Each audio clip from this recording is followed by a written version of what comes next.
Competitive speech in Nebraska is a surprisingly popular activity. Who would have thought that thousands of high schoolers would get up every Saturday morning and perform prepared speeches and scripts in front of people they've never met? For some people, these events are quite alien and many don't seem to understand. Today, I will explain to you exactly how Nebraska high school competitive speech works. First, we will look at the speaking events. Second, we will discuss the format of speech meets. And finally, we will look at the inter-school competitive nature of the activity. There are 10 different events that a speech competitor can be part of. These events can be split into two different categories: platform events and acting events. There are 4 platform events, or what you would think of as actual speeches: informative speeches, persuasive speeches, entertainment speeches, and extemporaneous speeches. All of these events involve the competitor writing his or her own speech and giving it in front of audiences, usually with the use of visual aids, except for persuasive and extemporaneous. Extemporaneous speakers have an extra wrench in the system of their success. They are given a topic, usually related to political or social issues, and they have an hour to produce a 5 to 7 minute speech about that topic. On the other hand, there are 6 acting events: humorous prose, serious prose, poetry, duet acting, oral interpretation of drama, often shortened to the abbreviation OID, and program of oral interpretation, often shortened to POI. These events involve a competitor taking a prepared script and interpreting that script for their audience. Duet acting and OID are part of a subset of the acting events called group events. Duet has 2 members performing, and OID involves 3 to 5 people performing. Next, we will talk about the format of a speech meet. Usually, there are regular season meets during the months of January and February. At a regular season meet, every event has 2 or 3 preliminary rounds.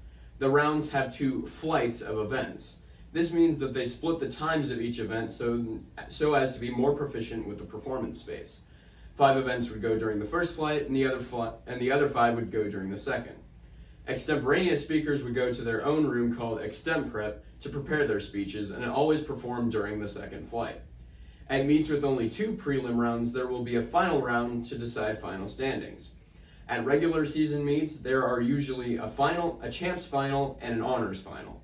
The champ final decides the standing of the first 6 competitors in each event following the prelims. Honors final decides the rank of the competitors who were 7th through 12th after the prelim.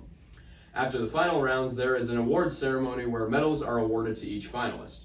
At conference, districts, and state meet competitions, there is only a single final round.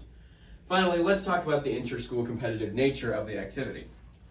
While many schools in our state have very small speech teams, some schools have very massive teams. Schools of every size have large teams, from Millard North to Potter Dix. The culture of these teams really helps to create a unity between the members, even if they don't all do the same events. This also translates across team lines. Many speech competitors from rival teams are still quite friendly towards each other.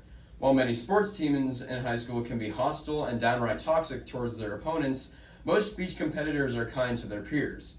Many get to know each other well because their events showcase their personality and values quite well. In addition to the competitors, the coaches of the teams share an attitude that can't really be found in any other activity. Many coaches will give their rivaling teams' competitors tips so as to beat their own competitors.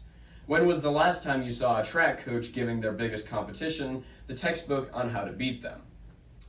Nebraska high school competitive speech is an activity that isn't for the faint at heart.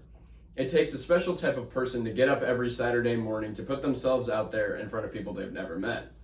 Today, I set out to explain to the audience the inner workings of competitive speech. First, we looked at the events. Second, we looked at the format of a speech meet. And finally, we discussed the inter-school competitive nature of the activity. This activity holds a special place in my heart. The community surrounding it is wonderful, and I am privileged to be a part of it.